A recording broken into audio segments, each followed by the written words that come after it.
ഇതിൻ്റെ മഹത്വം. പിശാച് നിങ്ങളെ ദാരിദ്ര്യം പറഞ്ഞ് ഭയപ്പെടുത്തുകയും നീചകൃത്യങ്ങൾ ചെയ്യാൻ പ്രേരിപ്പിക്കുകയും ചെയ്യുന്നു.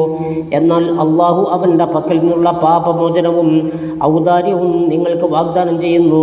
അള്ളാഹു വിശാലതയുള്ളവനും എല്ലാം അറിയുന്നവനുമാണ്. അവൻ ഉദ്ദേശിക്കുന്നവർക്ക് ഹിക്മത്ത് നൽകുന്നു. ആ ഹിക്മത്ത് നൽകപ്പെടുന്നവന് കണക്കില്ലാത്ത നേട്ടമാണ് ലഭിക്കുന്നത്. എന്നാൽ ബുദ്ധിമാന്മാർ മാത്രമേ ഇതിൽ നിന്നും പാഠം ഉൾക്കൊള്ളുന്നുള്ളൂ. ഹിക്മത്ത് എന്നാൽ ഖുർആനും അറിവും കർമ്മശാസ്ത്രവുമാണ്. ഇൽമിന് ഇത്രയധികം സ്ഥാനം ലഭിച്ചത് അള്ളാഹു വാഗ്ദാനം ചെയ്യുന്ന സ്വർഗം നേടിയെടുക്കാൻ മനുഷ്യനെ പ്രാപ്തനാക്കുന്നത് ഇൽമായതിനാലാണ്. തഫ്സീറു റാസി പറയുന്നു, അള്ളാഹുവിൻ്റെ വാഗ്ദാനവും പിശാചിൻ്റെ വാഗ്ദാനവും താരതമ്യം ചെയ്യുമ്പോൾ ബുദ്ധിയും ജ്ഞാനവും ഉത്തമമായി ഗണിക്കുന്നത് അള്ളാഹുവിൻ്റെ വാഗ്ദാനവും ക്ഷണികമായ ആനന്ദത്തെ മുൻനിർത്തി ദേഹേച്ഛയും ശരീരവും ഉത്തമമായി ഗണിക്കുന്നത് പിശാചിൻ്റെ വാഗ്ദാനവുമാണ്. ബുദ്ധിയും ജ്ഞാനവും ഉത്തമമായി ഗണിക്കുന്നത് നമ്മെ സുരക്ഷിതരാക്കുമെന്നതിൽ ആരും സംശയിക്കില്ല. എന്നാൽ മറിച്ചുള്ള പരിഗണന നമ്മെ അപകടപ്പെടുത്തും. അപ്പോൾ ബുദ്ധിയും ജ്ഞാനവും വിധിക്കുന്നത് തന്നെയാണ് സ്വീകരിക്കേണ്ടത്. അള്ളാഹു ഇൽമിനെ ഏറ്റവും കൂടുതൽ ഇഷ്ടപ്പെടുന്നത് കൊണ്ട് തന്നെ അതിൻ്റെ ആളുകൾക്കും അവരുമായി ബന്ധപ്പെട്ടവർക്കും പ്രത്യേക സഹായങ്ങൾ ചെയ്യുന്നു.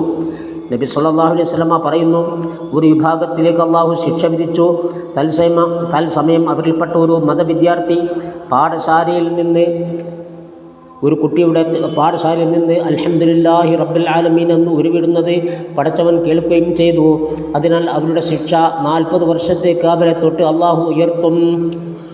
ഒരു കുട്ടിയുടെ ഖിറാഅത്ത് കാരണം ഒരു ജനതയ്ക്ക് മുഴുവൻ റഹ്മത്ത് കിട്ടുമെങ്കിൽ ഇൽമിൻ്റെ ആളുകൾക്കുള്ള സ്ഥാനം വിവരണാതീതമാണ്.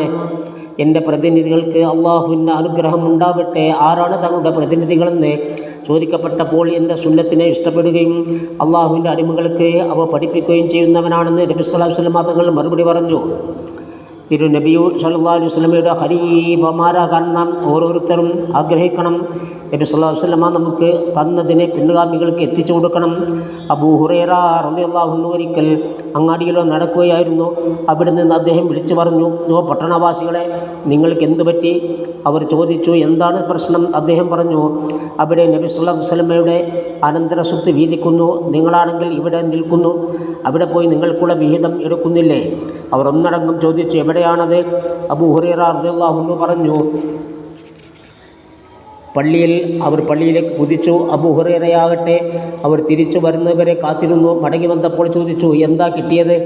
അവർ പറഞ്ഞു, ഓ അബൂ ഹുറൈറ, ഞങ്ങൾ പള്ളിയിലേക്ക് ചെന്നു, പക്ഷേ അവിടെ ഒന്നും വീതം വെക്കുന്നത് ഞങ്ങൾ കണ്ടില്ല. അപ്പോൾ അബൂ ഹുറൈറ റളിയല്ലാഹു അൻഹു ചോദിച്ചു, നിങ്ങൾ പള്ളിയിൽ ആരെയും കണ്ടില്ലേ?